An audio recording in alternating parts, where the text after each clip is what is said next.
I'm Kate from the Small Things blog, and this is my January favorites video. So I do these monthly favorite videos where I kind of run through the favorite beauty products that I use for the month, and I've been doing this for I think about half a year or so, but it's fun to kind of round up and look at what I've been gravitating towards at the end of the month. So this one might be a little shorter than usual. I had a baby in December and that's taken up a fair amount of time, as you can imagine.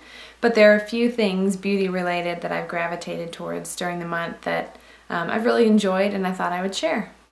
I took a nap with my son in my glider for like 10 minutes before I put him down, and I don't know exactly what happened to my hair, but anyway. Okay, so the first product that I've really been enjoying is the NARS bronzer in Laguna.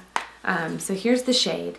It's kind of just a pretty neutral brown bronzy color. I feel like this would work on just about any skin tone, but I'm more on the hair end of things instead of makeup. I like doing makeup, but mostly on myself, not other people. So as far as skin tones go, I'd recommend talking to someone at a cosmetics counter if you're looking for the right bronzer. But what I like is this shade has absolutely no red or warm tones to it. It's just kind of a neutral, almost, I mean, when I look at it, I kind of see almost a little bit of a yellow undertone, but that could be way off on that. But anyway, it's not red based, which really doesn't work well on fair skin in my opinion, or at least mine. So it adds depth and color, but it doesn't make me feel like I'm overly bronzed. It's also completely matte and there's no shimmer or anything to it, which I really don't like shimmery bronzers.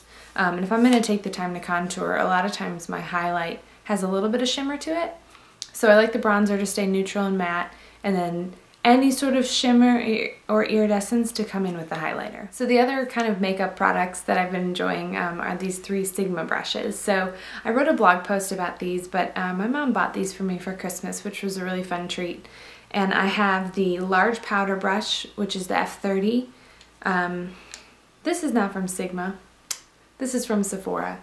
I got an angled Sigma brush. I must have left that in the other room, but this brush I grabbed because I've been using this with my bronzer.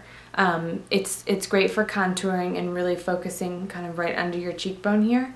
And you can really press a lot of product in there and then wiggle back and forth to smooth it out. So this is not a Sigma brush, this is from Sephora. If you're interested in this one, it's the Pro Angled Contour number 75. So you can see it's got a pretty sharp edge to it. So not Sigma, but a brush I love nonetheless. This one is Sigma that I talked about before, and then this is the large angled contour that I just mentioned, and this is the F40. So this now I was using for bronzer, but I've switched and used this for either blush or a little bit of highlight because I like sort of focusing my bronzer with a little bit of a tighter brush.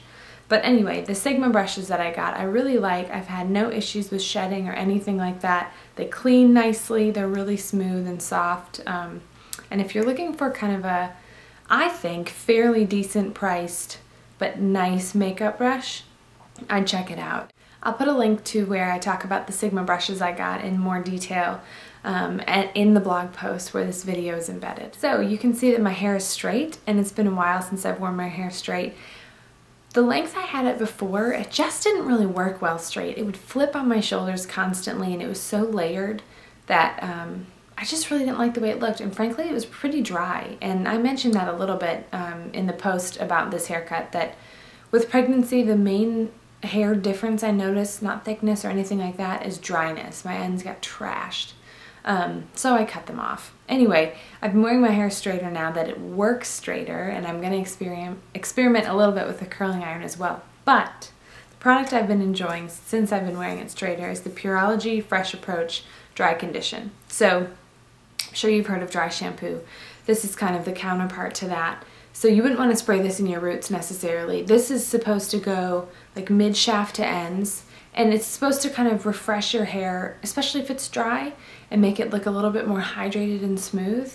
So if you're gonna go a day or two between washing your hair, go ahead and spray dry shampoo at your roots to freshen it up, and then spray a little dry conditioner on your ends to help smooth and refresh it out.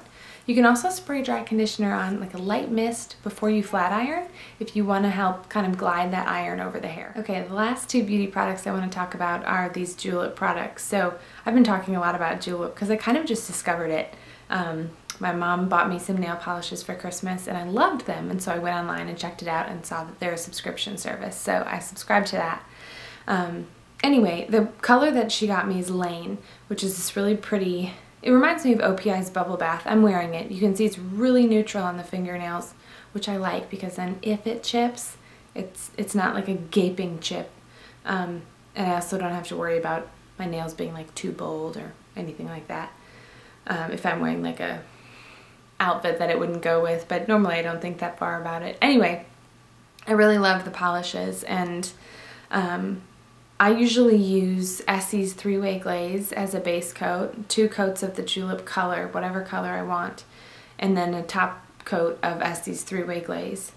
And then I got these drops in a Julep box, which are the Tada Quick Dry drops, and they smell really nice. It smells like lavender, and they help the nails dry a little bit quicker. So what I've found works for me at least is quick dry top coats, or ones that are like 0 chips or 10-second dry or anything like that, are much more prone to chipping than normal drying top coats. So Essie's 3-Way Glaze, for example, is not a like speedy finish.